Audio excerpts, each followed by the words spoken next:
No JD5, no problem. Super Mariota comes in and saves the day. Washington is back on track. 41-24 victory. It's Victory Tuesday.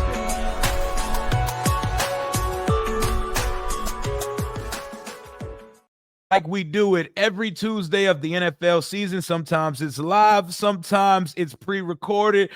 My guy, friend of the show, friend in real life, NFL insider, Lake Lewis Jr. is going to join the show to talk about Washington's victory over the Las Vegas Raiders. Good morning, Lake. What's going on, man? Good to see you.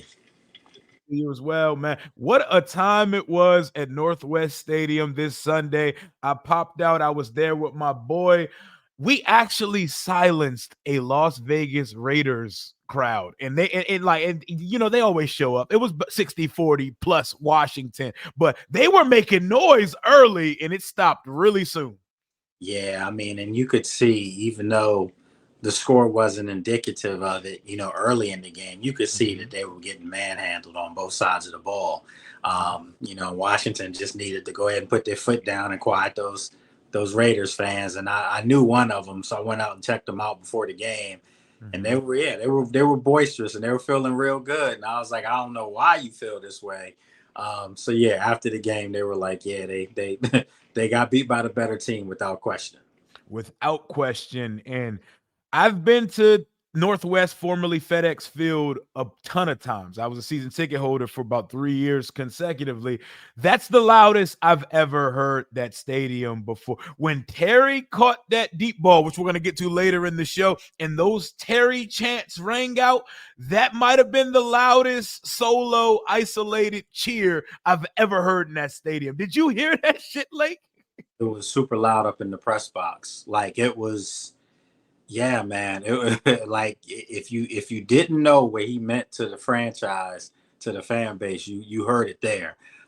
Everybody in that state, even his teammates were on the sidelines, jumping up. Terry. Oh my God. You could hear Terry echoing and ringing off stadiums all the way from Vegas. That's how loud the chant was. And what an impressive performance, man. Washington badly needed an impressive performance because we were coming off 10 days of just negativity. We needed to see that. The media needed to see it, the team needed to see it, and the fans definitely needed to see what took place on Sunday afternoon. 100%, and to get back to Terry, that was a touchdown, but that's a whole nother story. I think I think these are the type of wins that will silence a lot of people, Rio, because let's face it, in years past, and we unfortunately we don't have to keep talking about years past, but if you were to compare where this team and franchise is today compared to where they were 3-4 years ago, they would have messed around and lost that game to the Raiders on Sunday. They would have lost to a team they were supposed to beat if you were going to be a good team. And they didn't just beat the Raiders. They beat them down. They physically beat them down. The score wasn't even as close as the final outcome, and it still was a blowout, 41-24.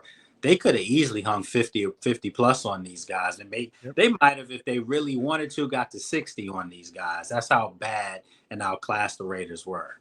Yeah, that's the thing I noticed immediately. We left about 17-point opportunities on the field in the first quarter of the game. The first quarter, it could have been about 27-3 by the end of the first quarter. And I'm not worried about it because there are obviously things to still clean up. Like you said, we always fell into trap game situations, because we were never a team that was really good during those previous eras and regimes. So whenever that team, we were the get right boys, we were the slump busters, we were the elixir for teams. You just knew they was going to get right versus us. Genty was going to run for 100. Gino was going to cook us during the competitive aspect of the game, but Washington did not allow such. But we're going to start this one on the offensive side of the ball before we go over to the defense. We obviously got hit with more injury bugs, but I'm walking into Northwest about an hour and some change before kickoff. I get a bunch of messages, DMs, and notifications saying starting left guard Brandon Coleman is going to be inactive late. Inactive, but he's healthy. A healthy scratch benching for Brandon Coleman. And I went into the stadium feeling very negative about that because that is not a good sign. But Chris Paul happened to come in and play amazing, and it appears that he took his job.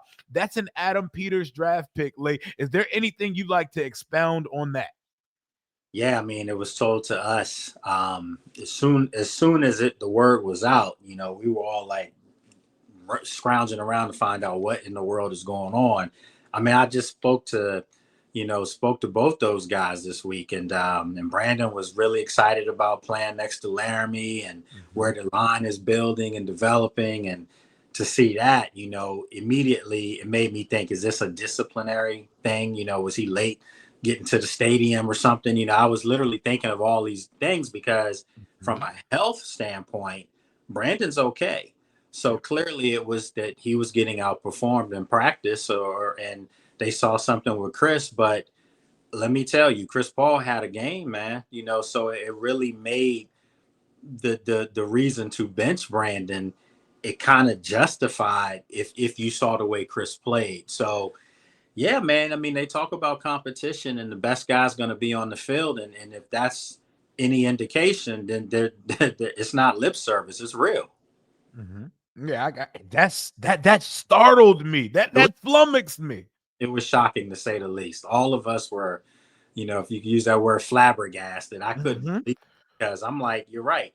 This was a guy that, for all intents and purposes, we thought was playing well, at left guard.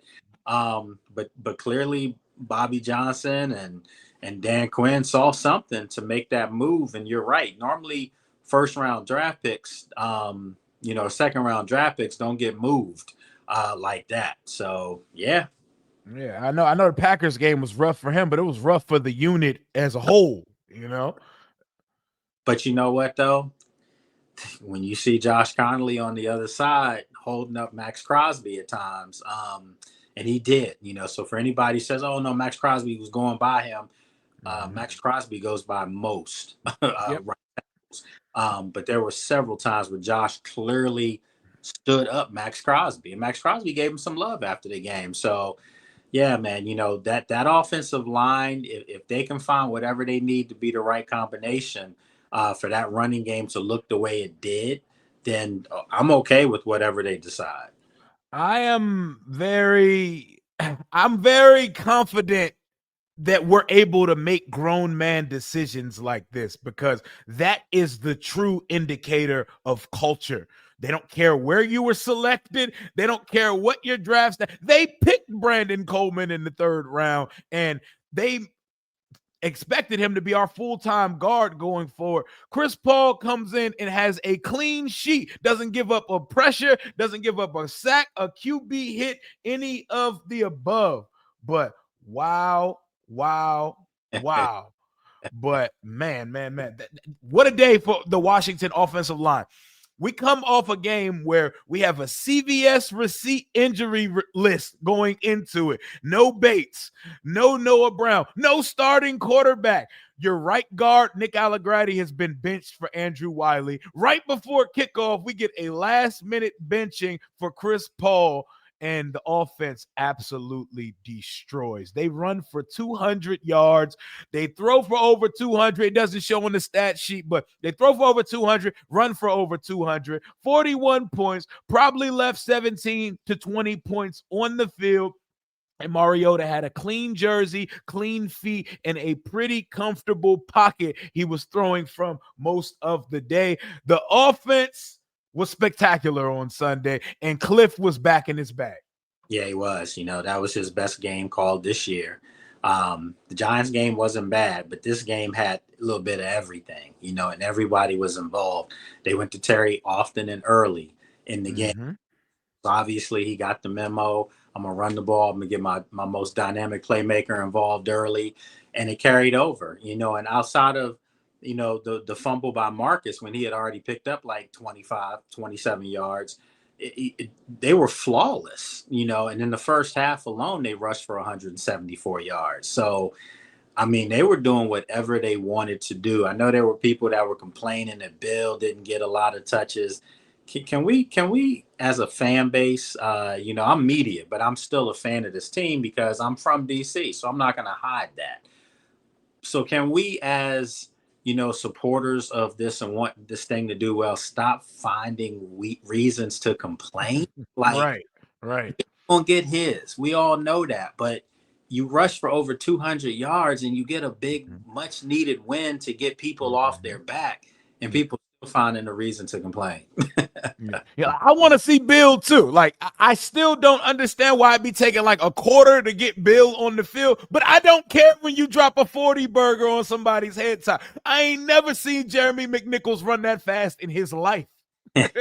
No, he had extra juice for this game because a lot of people fail to remember Ashton Genty, Boise State, Mhm. Jeremy McNichols, Boise State. So I think there was a little extra sauce on those runs Mhm. to show the young guy, look, man, there's another back from Boise that's okay. Mhm. Yeah, man, listen, they're going to find ways to get everybody involved. And that's what they have to do if they're going to be what we think they can be offensively. And everyone did get involved. Bill got his touches. But you're not going to always see a game where one back is going to have 15, 20 carries. That's just not how they're going to do this. And they let that be known when they got rid of Brian Robinson, when they traded him to San Francisco. It was said verbatim, we're going to do this by committee, and they're holding true to what they said. And everybody got involved. Bill scored. Chris Rodriguez did his thing, and so did Jeremy McNichols. So what more do you want from your backs? Yeah, man. It's a committee. It is a true committee. And we sprinkled a little bit of everybody on there. Obviously, we're excited to see Bill Krosky marry. And he got in the end zone. He didn't get as much carries as we thought he'd get, but he was effective. He got in the end zone. Chris Rodriguez had some good chunk plays, but Jeremy McNichols, he better win Kyle Brandt's on Good Morning Football Angry Run of the Week. He broke about 3 tackles and took it 60 yards to the crib. And seeing McNichols run down the sideline without getting hawked, that's a beautiful sight to see. I didn't even know he had that in him, man. Yeah, and the other thing too was the timing of that run was huge because Mhm. people were like this, like, man, they letting these guys hang around a little too much. Mhm. So when that run happened, it just opened up the floodgates after that. It was a straight up, belt to ass whooping. After Mhm. Yeah, he we did. was we was playing with him. We was playing with our food too much. We missing field goals. We had a fluky turnover, and it looked like one of those. Okay, Washington's going to be in a nail biter against the Raiders type performance. But we all know who the main character was on Sunday. And my first couple observations: one, Marcus Mariota loves it here, and he feels the love from the team, the staff, and the fan base. He looked so comfortable versus the Vegas Raiders on Sunday. Number two, I love that the team let it be about Marcus. They ain't put Jaden on a jumbotron one time, and I love that. He was on the sideline with his hoodie up, smiling, being a great teammate. They didn't put him on a jumbotron. I had to look on my phone on social media to even know he was there. They let it be about Marcus, and Marcus, other than that fumble, and I'm not even mad at the fumble because did you see him reliving his glory days? He was high stepping. He thought he was back at Oregon again, late. He did. Everyone was like, "Get down, get down." Nah, Marcus was in his bag, and he felt like, you know what, I'm taking it. One thing people have to remember is Marcus is a big dude, Yes. so he's not a small quarterback. He's a quarterback. He's legit 6'4", with some size on him. So Yep. he's tough to bring down. And the thing that I thought was really, really great about the whole performance with Marcus leading it is they didn't have to change their playbook. They didn't have to create something for a backup quarterback that can't do some of the same things that your starter can do. Is he Jaden? Absolutely not.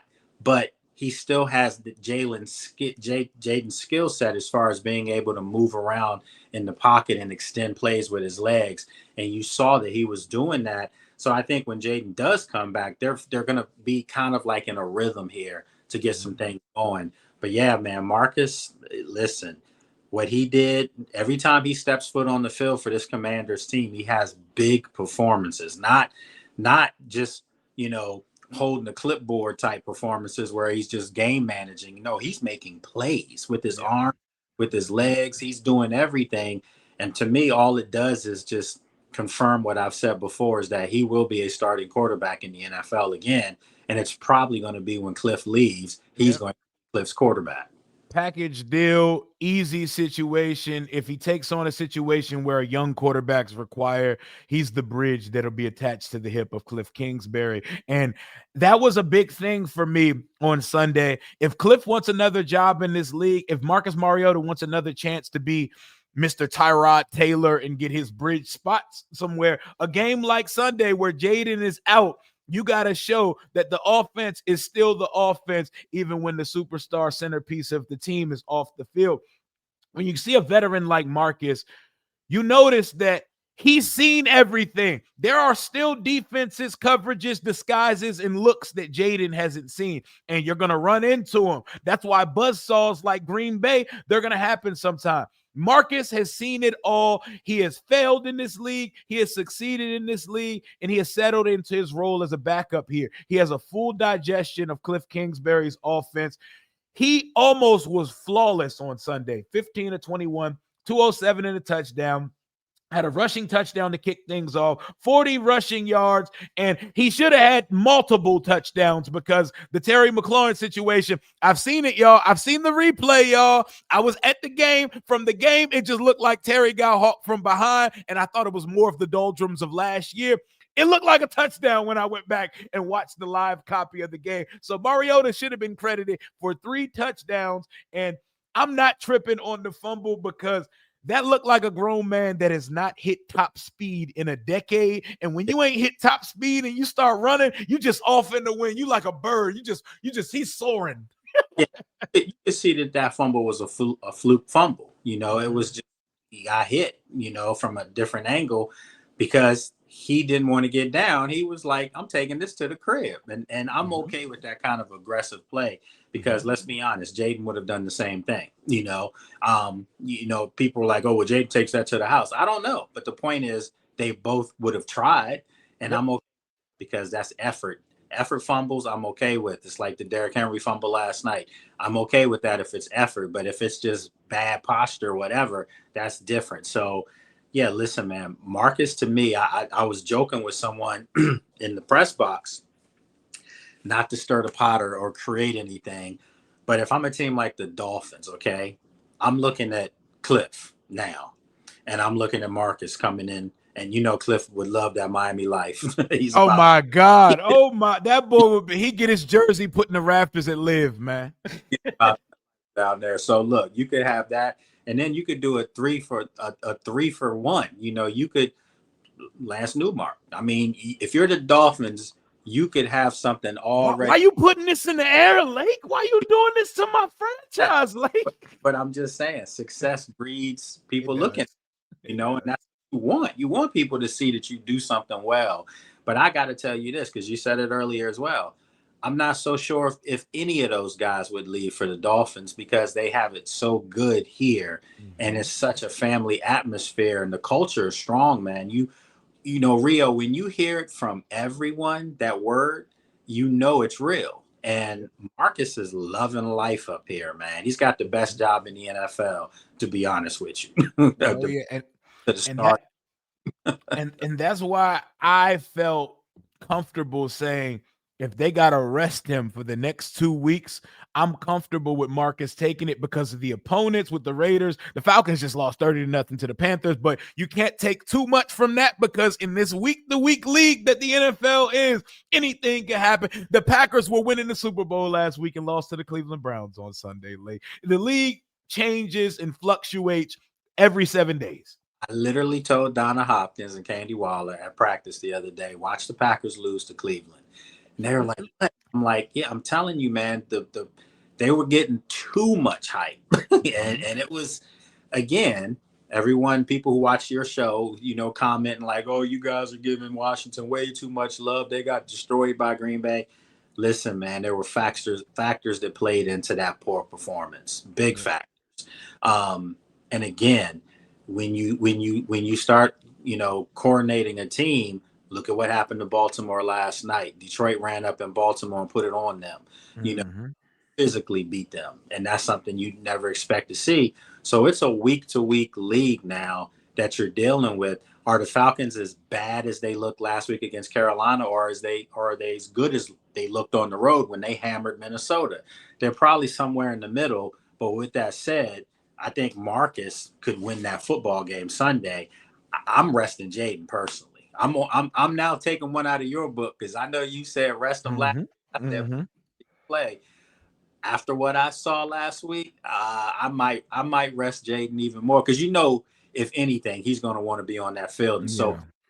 in SoFi Stadium because he can go home and play in front of his family and friends. I guarantee you, he's playing against the Chargers. Yeah, homecoming king. My whole idea was let Mariota go handle these two teams that really didn't give him a chance when he was there. The Falcons, and especially the Falcons. Y'all remember the season of quarterback on Netflix? He went AWOL on the team because of the fractured relationship and miscommunication between him and the franchise. So this would be the real revenge game for Mariota. But with how hard they tried or Jaden tried to get on the field last week, I imagine he's back this week, but he don't gotta be. You know what I'm saying? You Yeah, going back to Cali, every friend, family, and female you ever met in your life is gonna be in attendance. And the Chargers don't got fans in LA for real. So it's gonna be like a home game for us. It's homecoming week, and they're gonna be undefeated because they got the Giants this week, even though you never know in this league that because we were just talking about the Browns beating the Packers. But so you're pulling a me, you're anticipating Marcus like for a second week this week. I mean, if Jaden comes out, it's like we're not going to know anything this week until Friday. I mean, Yep. just so Just everybody like last week. what's going to happen. I mean, we'll be at practice tomorrow, Wednesday. Today for these guys, and it's more film. It's more guys going in for rehab. Tuesdays, everybody's day off. Then Wednesday, you're back at it. So for me, will he be out on the practice field Wednesday? And if he's out on the practice field Wednesday, naturally everyone's going to look and see if he have the brace on, does he not have the brace on? I just want to let fans know, all last week I saw Jaden with a brace. I saw Jaden without a brace, standing with us in the locker room talking. I mean, No limp either. yeah. I mean, if that Raider game was a playoff game, Jaden Daniels would have played. Okay, so let's put these things in perspective. Some of these injuries that get reported, if you're not getting a report from us who are out there, I don't know what else to tell you, man. Because people can take stuff and twist it up. Was he hurt? Yeah, he was hurt. But was he injured? No. Mm-hmm. And Yeah. there's between being hurt and being injured. And I think, like I said, if it was a playoff game, he could have played against the Raiders. He definitely can play against the Falcons. But I'm just saying, after what I saw with Marcus, I might let Marcus go ahead and sink his teeth into the Falcons the way they treated him and get that on Hard Knocks. I like that. So we're not taking anything from the notion that some of these radio shows are throwing out that it's going to be more than a 2-week injury, and that's not something that we think is going to be the case. We think he's back versus the Chargers at the Yeah. latest, right? Stop. That's again, that's just talk. People give you something to talk about. They have to have something to talk about.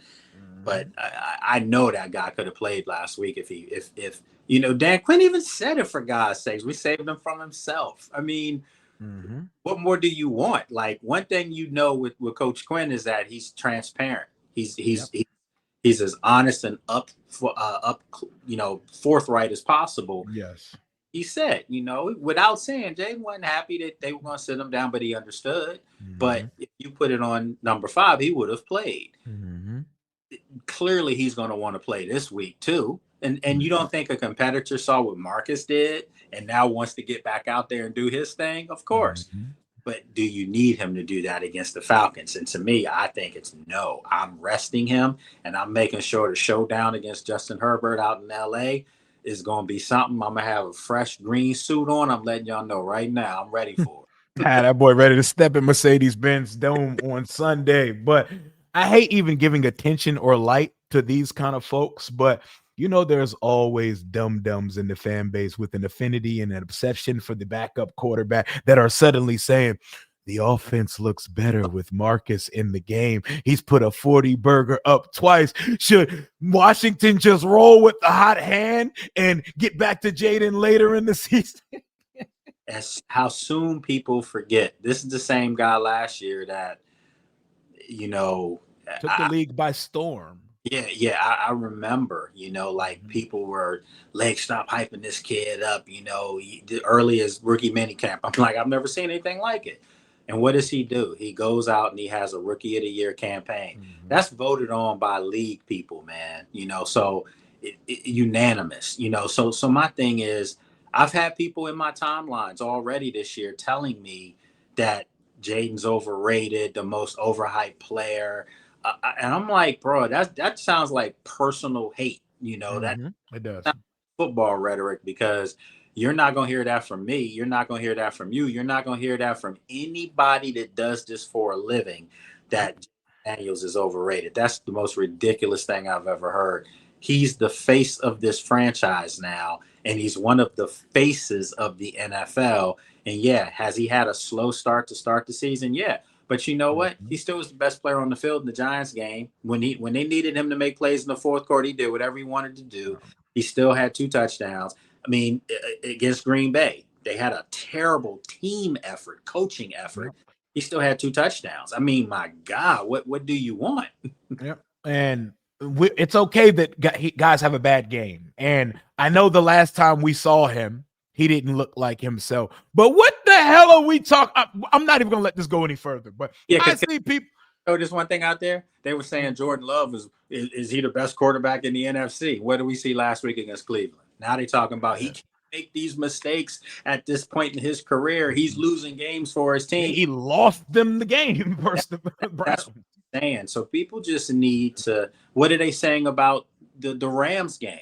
Matt Stafford has to play better. Matt Stafford, if he had a normal Matt Stafford game, they easily beat the Eagles in Philadelphia. Yeah, but he didn't. A bunch of if stuff and stipulations. Calling for his head after the first half of that game. They were booing him in Philadelphia, of all places, right? And what does he do? He comes out and he goes crazy. Super Bowl Jalen Hurts in the second half. So stop it with this short-sighted knee-jerk reaction stuff. Yeah, man. Every bad performance or bad throw is not a microcosm of who a quarterback is. And stop loving backup quarterback. They can get you, but they are spare tires. And we happen to have one of the best donut tires in the league with Marcus Mariota. How about these receivers? And when we talk about the receivers, we got to talk about the return game as well. Before I go into what they did as receivers, Debo almost took he's almost ran back a kick every game of the season so far. Opening kick versus the Giants, the opening second half kick versus the Packers. He took the opening kickoff to the 25-yard line to start the game. And what a way to take the top off the building. It was loud as hell from the opening kickoff. Jalen Lane takes a punt return, 90 to the crib. He had another punt return that he was one broken tackle away from taking it to the crib. And Luke McCaffrey, there was a still I need to find that I can throw up on the screen. If he doesn't fall down, it's a one-on-one with him and the kicker at midfield, and that's another return. Do we got the best return game in the league, Lake? Listen, man, not just the return game. I think it could be said if Matt Gay did recover after missing that field goal early, where I was like, man, they might have to take his uniform off before halftime and get rid of him. But he rebounded and he made the 57-yarder. That was big at the time. If Matt Gay comes around, they might have the best special teams unit in the league. That's how well they're playing on that side of the ball. They're getting big hits on coverage. And then, of course, like you said, Debo, I mean, every time he and Jalen touch the ball, I literally said on this show last week, fireworks. Jalen Lane is close. He's this close to popping on the ball. And it's every time. It's not just one time. It's every time. Your shoestring tackle's bringing this guy down. If he gets through that first wave and with that speed, and you saw it, They got something real special brewing with this return game. I was squeamish about keeping Debo back there with the injury bug to the receiving core and the lack of kind of depth there. But you can't you can't take a weapon off the field Okay. who's killing you. And this guy looks incredible. I didn't know he had it in him, to be honest with you, as a returner. Yeah, man. Oh my gosh. He's cutting back. He's breaking tackles. He's reversing field. I was so nervous about having one of our main playmakers as the kick return. You can't take him. He's so good at this. Like, this looks like an all-pro kick returner. He has almost housed a kick every week of the season. He's taking a kick up to at least midfield. He is killing it right And now. he looks forward to it. Like, the guys blocking are excited to block because they Yes. know they have these weapons running up on them. They know they have something special. And then the other thing is, who wants to hit Debo Samuel at Full full? speed. Nah, you seeing guys making business decisions on these kickoff. And the way that they're setting up the convoy in front of him, they're running like on the Luke McCaffrey, what could have been touchdown. It is a gaping, like 15-yard hole, and the kicker is the only person in sight that could have stopped him. Yep, and then the turf monster got him. But I'm telling you, like, it just goes to show you that what they're doing with Larry Izzo and company, special teams coordinator, they put so much emphasis into special teams. And you remember in that New England game in preseason, where Travion Henderson broke that kickoff on the first play. And after that game, when I talked to Coach Quinn and asked him as far as that, and he was like, we put so much into it, that hurt. That's not us. That's what he said. It chapped his ass. That's exactly what he said.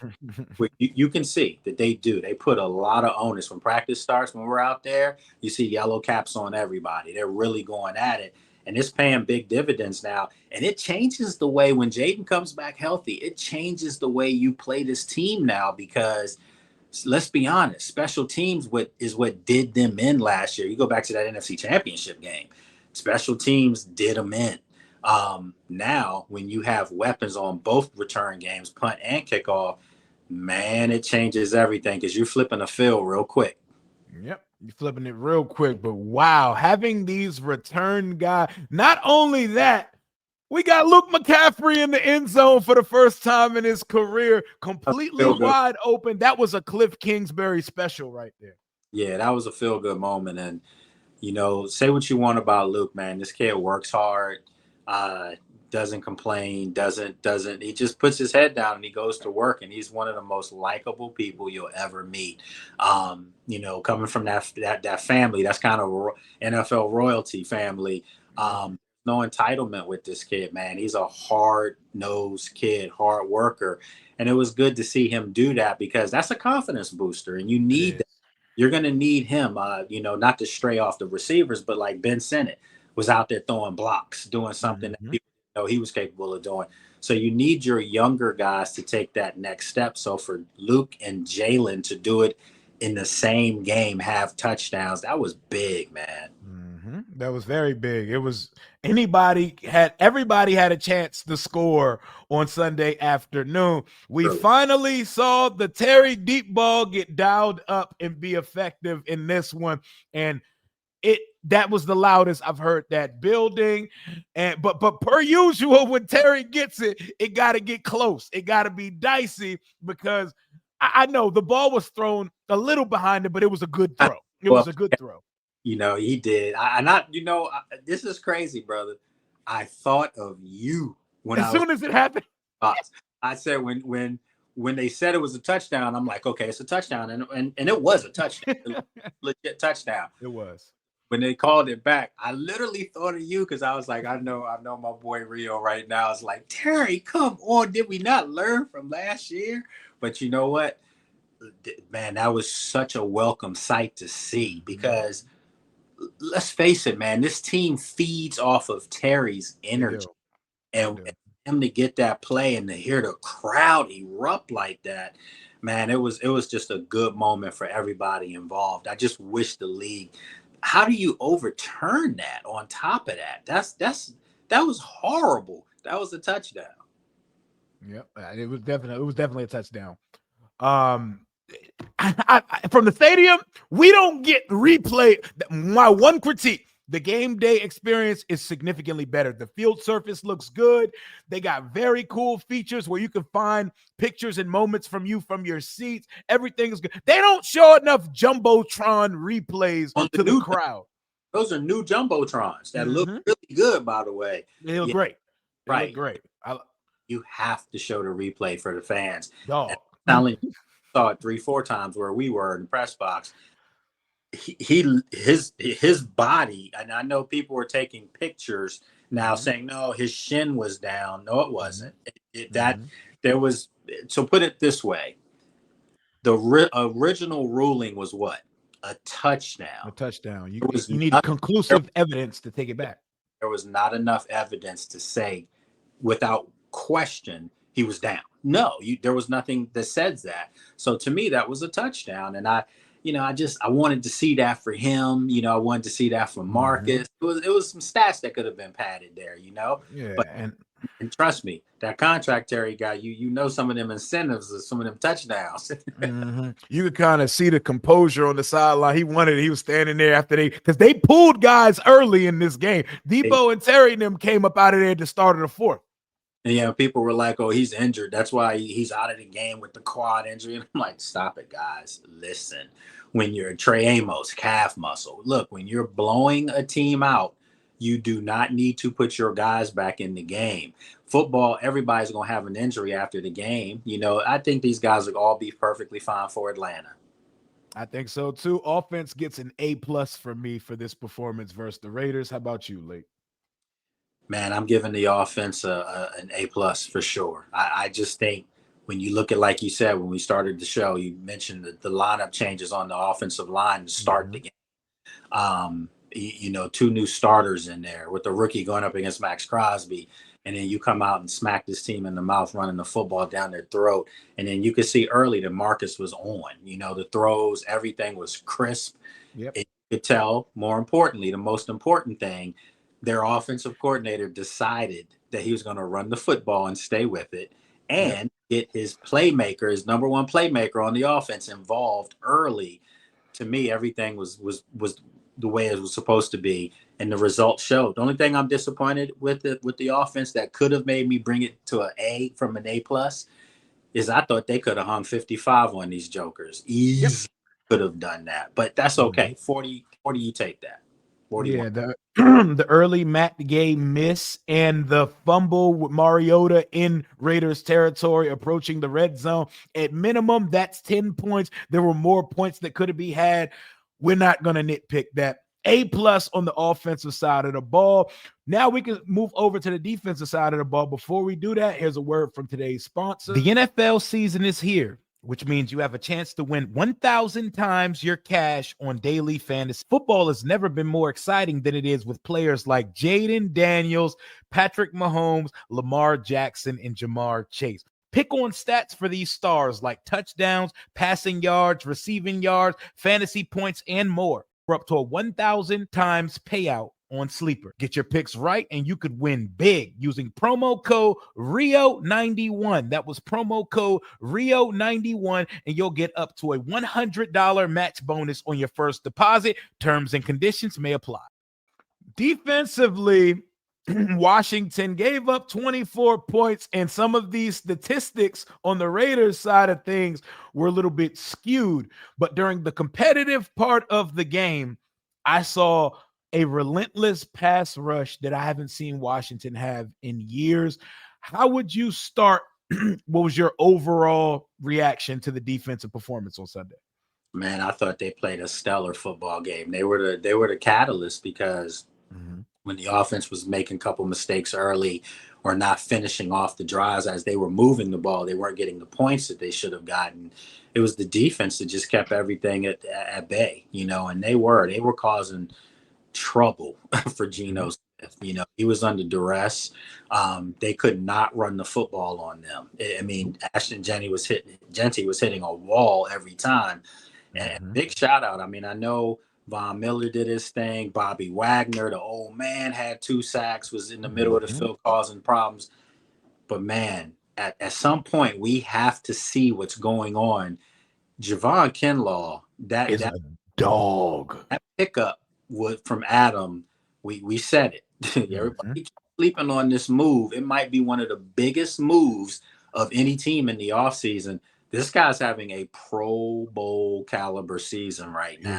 He looks great. He's everywhere. He's being double teamed and still getting through. The guy's an absolute animal, and he's making Deron Payne look like something we haven't seen in a long time, too. So defensively, with the effort that's there, Rio, I'm telling you, man, I know we don't give them the grade this early as we're talking about it, but they're right up there too. Definitely, man. Javon Kinlaw's the guy on the defense that stats will never tell the full story of his impact here. He is a immovable force, and he creates so many opportunities for the linebackers to come uphill on blitzes. They come clean. He looks really good. We can apparently stop the run. That's the first thing I realized. Genty had a couple moments where he looked like a top 10 pick in the NFL draft, but we can stop the run. We lost Dietrich Wise, and we can still stop the run, and we get to the quarterback with relative ease. I've changed my tune. I don't expect this team to ever force turnovers anymore, Lake. I don't expect, just sack quarterbacks at the end of the day, and maybe the ball will pop out at one point. I mean, Trey he had it, and then the guy pulled him back away from him. He had like 3 chances to catch it. That was our only shot for a pick, man. But you know what, man? I'd rather be in that position and not get it because if anything, they're not getting it. And you know, they were sticky, man. You know, they really were. I know the Raiders had a receiver have 7 catches, 145 yards, but that was like garbage time, mop up time. Trey Tucker was getting acted like he had one early on us too. It was wide open on a busted play, but man, 3 touchdowns though. Woo. I mean, he earned his money. I mean, and can't take anything away from him, but that probably was the most quiet 3 touchdown performance I've seen from a receiver in a long time, just because the way the game was going, you never felt like, you know, after the second quarter, by the time they went at halftime, you never felt like the Raiders were literally in this football game. And because of the defense. And again, they were getting pressure on Geno Smith. They were holding up the run. You know, again, you just want to see the turnover bug happen because you know what's going to happen. When it happens, it's going to come in a wave. And it's going to keep coming after that. But shout out to even Marshawn Lattimore, you know, guys like that. You know, I know he went into the concussion protocol and he's okay, Lake. Yeah, he's good. He's good. You know, so, you know, you gotta start looking and seeing how guys really bounced back from that Green Bay game and they looked fresher. They didn't look tired. And so I think what you saw, if you look at the 3 games they've played, the first game against the Giants, and then obviously this last game against the Raiders, 2 clearly inferior opponents, but you saw the defense do what they're supposed to do. Good defenses just take it to bad teams. And they did that. For the most part, when you go back to that Green Bay game, a couple big plays that they gave up, it was 17-10 with 9 minutes in the fourth quarter. Oh, crazy. So defense wasn't as porous as sometimes people keep making them out to believe. I think their defense is their strength right now, and the offense is starting to catch up. Terry's coming back into form. Everything is starting to happen at the right time for this team where you're going to see them kind of take off here. And I think it's led by that defense, which was all over the place on Sunday. It was, man. It was a good defensive performance. There were times where they were starting to we have a propensity to give up a chunk play or a big play, and we made Geno look a lot more slippery of a quarterback than he actually is because we got 5 sacks on the day. Bobby had 2. Old man Vaughn got in on a sack. Javonte Jean-Baptiste got in on a sack. Strong again. He did. I mean, Dorrance has one, and you know, remember we said, you know, that's the guy I said was going to lead the team in sacks this year. Sack guy. We both said that. Yep, I said that he'll be a double-digit sack guy, and you won't really miss Dante Fowler Jr. as much because Dorrance is a better run stuffer as well. So he's having a quiet, just dominant start to the season. You know, 3 sacks, and then you think about everybody got into the act. That's contagious. And then, Javante, I mean, what can you say about him, man? He's has size on him. He fits in with these guys more than I think last year's unit. Last year's unit was more of a finesse defensive line. Let's call it like it is. Yep. Now, grown men out there tossing people around and Mm-hmm. and daring you to run the football on them. So it's going to be interesting to see. I'm really looking to see how Bijan does this week against this defensive front. We're about to get the biggest test of the season with Bijan Robinson playing against this defense. This is when we really truly find out, did we really graduate as a run stopping defense? But with all the good that happened on Sunday, Washington is getting spanked by the injury bug right now. Starting safety Will Harris, what was that, fractured fibula? He's probably going to miss the majority of the season, right? I'm no pro athlete, but I did have that injury myself, and it was walking boot, soft cast. It was 6 to 8 weeks for me, and that's just doing nothing, So for a high quality professional athlete, it could be 6 weeks. It could be sooner. Remember, T.O. had the same injury. He did, and he played in the Super Bowl. So, it depends on the person, depends on how their body heals. I think he comes back this year, which is good, so it's not a season-ending injury, but it's going to be, you're looking at a month and a half, 2 months without him. And, by that point, we're already a month into the season. So you're talking maybe a December return. So hopefully he can get okay and get back out there and help these guys, especially at that time. It'll be really playoff run and playoff opportunity if they can hold the fort till then. Yep. And what Washington's corresponding move with the Will Harris injury, obviously Jeremy Reeves is going to be the first in line, next man up. We brought in Darnell Savage, the former Maryland Terrapin, former first-round pick. The guy Jay Gruden and company wanted to draft with the pick that Snyder made them select, Dwayne Haskins Jr., God rest his soul. But a guy we saw terrorize the Cowboys in a playoff game and used to be a very good safety in the league. Still 28 years old, 4'3" guy. It seems like a good round out the room decision by the team. Absolutely. I'm really high on that decision, on that move, because, and you also know, just like Javon Kinlaw coming back home, you get a little juice, when you homecoming. Yeah, you can come back and play in front of your family and friends. You don't want to look bad. And this guy still has something left in the tank. I'm surprised Jacksonville moved on from him as quickly as they did. So I think it's a good move for Washington.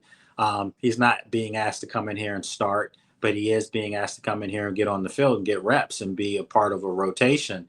Don't forget about Percy Butler too. Percy Butler's playing really good football. And he was a special teams captain for this past game, so he's really starting to show more versatility in everything that he can do. So I think they're going to be fine. I think Jeremy Reeves has really resurrected himself because they're giving him an opportunity, and this guy will come up and knock your helmet sideways. So, we'll see how he plays. Remember when Jeremy was starting years back, when it was him and Cam Curl back there for that brief period, I thought Jeremy played really good football. And then what did they do? They Ron Rivera and them, I don't even want to talk about it, but they go out and they get somebody from Miami to come in and start. And like, why? Jeremy was playing well. Well, now he's going to get his opportunity. And one thing we know about Revo, when you give him opportunities, he produces. So he's a killer, man. Oh, killer. He really is. He'll knock you into tomorrow, literally. Yeah, anybody can get it. The refs got to watch out. His teammates got to keep their head on the swivel. Make sure when you talk to Jeremy Reeves, make sure you got a helmet on. Yeah, you know what I'm saying? He just I mean, the thing is, he's the nicest guy, man. But once game time comes around, yeah, man, anybody's a target. If you're near him, he's hitting anything near him. And he's a tone setter. And I think that's going to be big for them. The only thing I'm concerned about now with their safeties is the size aspect. Like Will Harris was legit 6'2", 6'3" type guy, that was lanky, that has some range on him. So now they got the thumpers back out there. So It'll be curious to see like what they do with tight ends and things like that, because we know that that's been their Achilles, and they're going to be going up against a couple good ones over the next couple weeks. Yep. And speaking of the tight end position, we didn't get killed by Brock Bowers on Sunday. He had a couple things, but he did not. We did not get killed by Brock Bowers on Sunday. So that I will give them a lot of credit for that. Yeah, shout out to Jordan McGee too, because he was on the field and you could see the speed, you could see the way he attacks things, and they're going to need that. They're going to need like him, and ultimately Kane Madrano. They're going to need Ali Cajo. They're going to need these guys to be able to start covering some tight ends, because you notice what they did. They kept Frankie, who by the way had his best game of the season. Yep. They kept him and they kept Bobby close to the line of scrimmage where they can be what they are. They're disruptors, and that's what they did. So they're going to need the young guys to cover these tight ends, and they're going to need their safeties to be able to do it as well. Yeah, man. We actually held it down versus Brock Bowers, and we didn't let Genty get off on us as well. Deron Payne and Frankie Louvu were all over the field on Sunday. First of all, Frankie Louvu, welcome to the 2025 NFL season. It's good to have you back. Screw loose ooze. We didn't get a sack yet, but I see you all over the field again. I see you in the backfield, and I see him out there throwing the lumber around again. I love to see that. And Deron Payne, you see 94. You see him light Gino up on that one play. Man, let me tell you, this is the best we've seen Deron look since that contract year. Ironically, he's playing for a contract. So hopefully Deron doesn't do this if they re-sign him, because I think they will. But hopefully he's not doing this next year where it's like, you need him to be in contract years to get this best play.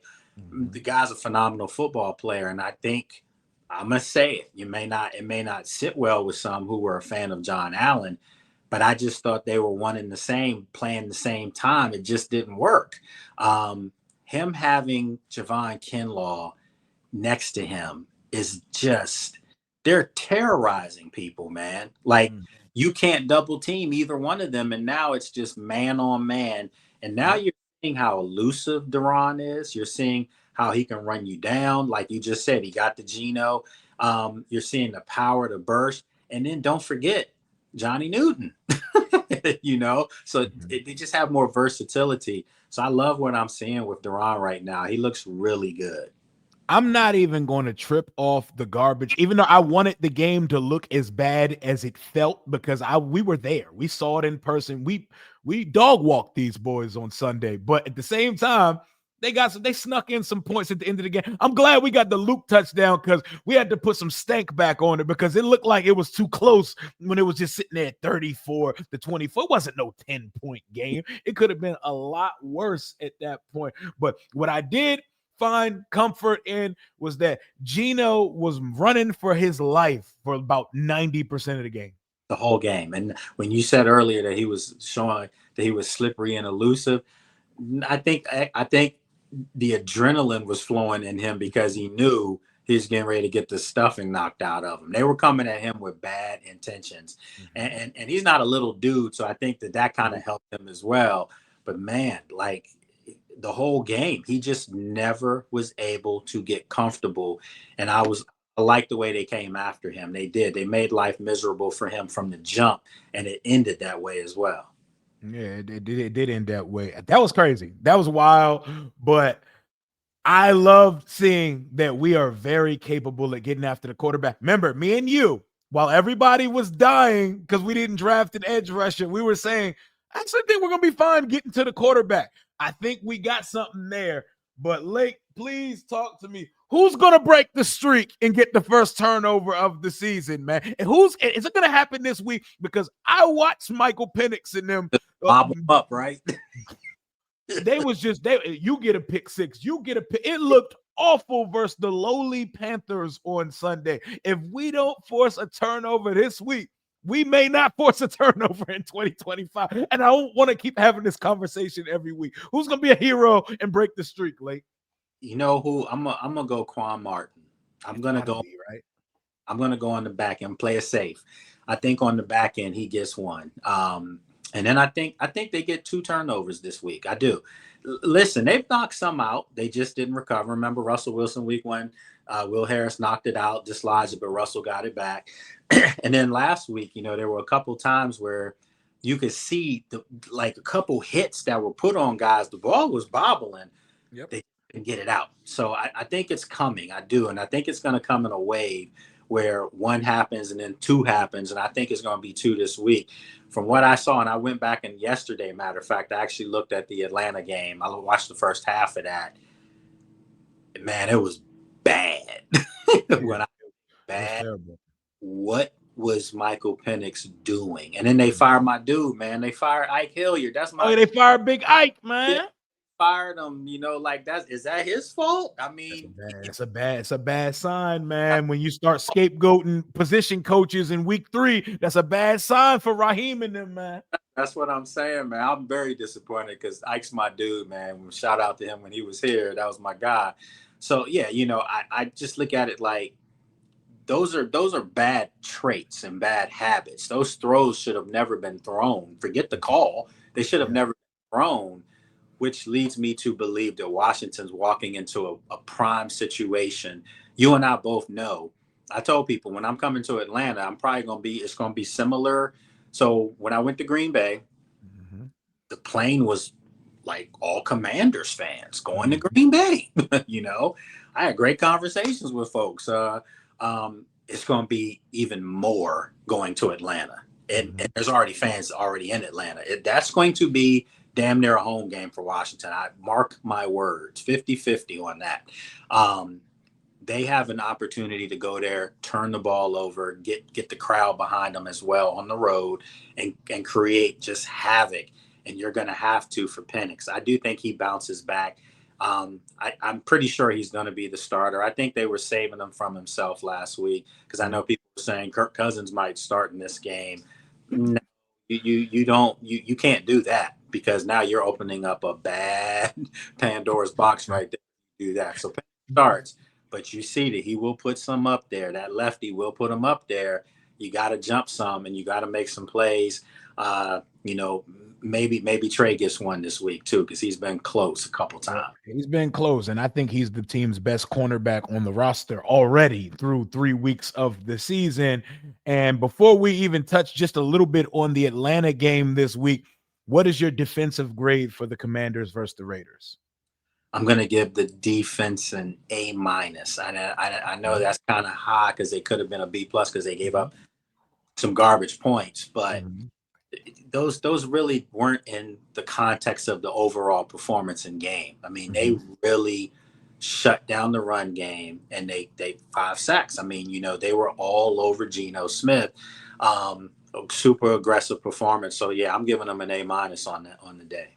I'm gonna go B-. I'm gonna grade them a B- just because even though a lot of that happened in garbage time, it happened. Like some stuff happened and it could have been more. I'm giving them a B- too. I'm gonna be a tough grader because Gino and them was begging y'all to force a turnover on Sunday. And we was not trying to answer that phone call, but it looked like a B+ performance for most of the day. I'm docking some points for the lack of turnover and for the fact that we were letting Gino's slow ass get out of some of these sacks that we should have had on him. But overall, very good day.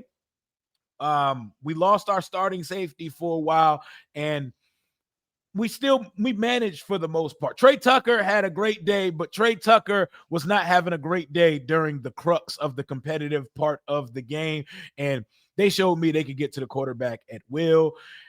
I don't expect next week to look the exact same or as easy versus the Atlanta Falcons because don't get it twisted. They got some weapons and they got some firepower on that offense over there. Falcons fans may be crashing out. They're calling Penix Chocolate Tua. Like they over there crashing out. Like they call that boy Chocolate Tua. He said he's just Tua with a do-rag. Man, when I heard that, I was like, well, people, man, like social media is a winner. It's a king, man. You going there it is alone. One thing you do know is that they have pride. They're professionals. They still get paid, and they got beat down last week. So they're going to come out in front of their home crowd and try to put on a better performance. So Washington has to come in there with their A game. They can't come in there with a B game. They have to come in there with their A game on the road and take it to them and walk out of there. And, think about it, Rio. Before the season started, if someone would have told you after the first quarter of the season this team could be 3-1 with the injuries that they have, with missing Jaden for a game, but they could be 3-1, I think any Commanders supporter would sign up for that in a heartbeat. They're looking at down the barrel. They have a chance to be 3-1 after the first quarter, and it would say a lot about this team. They've answered the bell whenever they've needed to. That's the one thing you can say about Dan Quinn and this whole regime. Whenever adversity has hit this team, they've always risen to the occasion the next game. This is an opportunity to tell the league, like, you guys seem to have forgotten about us. Like, no one talks about Washington as a threat in the NFC. They're like 6 as far as, odds to win the NFC, 6. And I'm like, wow, 6. Because this is a chance to go in and beat a team that, if you want to be what you think you are and what we think you're capable of being, you Atlanta and beat them. Simple as that. Simple as that. I'm looking at the Lions ramping up. I'm looking what the Eagles doing, and we're going to be chasing them all season. I'm looking at the Tampa Bay Buccaneers down in the division with the Atlanta Falcons that we played this weekend. We ain't got no choice. We can't be losing games like this. We already lost one game in conference to the Green Bay Packers. You can't lose to the Atlanta Falcons. At the end of the season, when seeding and all of that starts to be important, you can't start stacking conference and divisional losses. So you got to go out there and win. Revenge game for Mariota if he's the one taking the field this week. We saw what happened when he went AWOL on the team.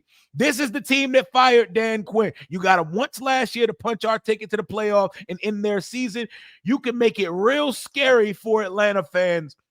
You start them 1-3 when you go up there this weekend. It's his first time going back as a head coach back to Atlanta. So there's no reason you lose to this. I don't care if it's close. I don't care if it's a blowout. You get to 3-1 and you get these boys ready to go up to a home game on the road at LA, homecoming king style, when Jaden goes back to California next week. You don't lose this game to the Atlanta Falcons. Point blank, period. Nope. Got to win it. And, it'll say, are you closer to the team you'll be playing next week in LA? A team that people are now saying is they're going to be undefeated too. Yeah, they're going to be undefeated and they're a legit AFC contender. So if you're Washington, are you going to be closer to that as the barometer, or are you going to be, as bad as these 1-win teams that you're playing, literally? So you've got to go in Atlanta and you got to step on them. You got to. You got no choice but to do it. But that's all I got for you right now, Lake. Man, we got our 1 hour Victory Tuesday and we got the Atlanta Falcons on dock this week. We're not going to know what's happening with Jaden Daniels, but make sure y'all are following, subbed up, and listening to everything Lake is doing out at the park, because we want to know who's playing quarterback for us, but we know how the team is. But let folks know where they can find you, follow you, subscribe to you, and what you got going on this week, Lake. Yeah, definitely. Appreciate it as always, man. You can check me out on social media at Lake Lewis Jr. That's on all formats. You can subscribe to my show, which is the Lake Lewis Jr. show on YouTube. It's on the Lake Lewis Jr. That's the channel. You can also, subscribe to it on every major podcast. And then next Tuesday, I'm back on Radio 1. So you'll be able to hear that on the radio in DC as well for an hour. Then, I'm doing my stuff for CBS 6 in Richmond. Television. You can see those post-game recaps, after practice recaps as well. And then I'm also on ESPN Radio in Richmond Tuesday mornings. I'm physically in there. So as you can tell today, I'm still in the hotel right near the stadium. Had something to take care of. So I'll be heading back. And man, it's going to be interesting to see what happens at practice this week. I'm predicting they sit Jaden. That's my early prediction. I think Marcus played well enough for them to rest Jaden for one more week. So when he goes home to SoCal, he's fully rested, primed, and has everything focused on getting the dub out there. So we'll see what happens. And that's going to be such a big game, especially if we get this win. It's 3-1 versus 4-0 going into LA. That's going to be an exciting one, but we cannot overlook the opponent. Thank you, Lake, for always coming on, my brother, my guy. At the Bears game, we got to definitely link up before the game. But a lot of moving around was happening on Sunday. And you know, I'm out here politicking and hitting all my stops on a Sunday afternoon. But Lake's about to put that shit on Sunday, and his Sunday's best at the Mercedes-Benz Superdome on Sunday. That's all we got for right now. Victory Tuesday is over. Let's transition into week 4 of the NFL season. Commander Rio, Lake Lewis Jr.,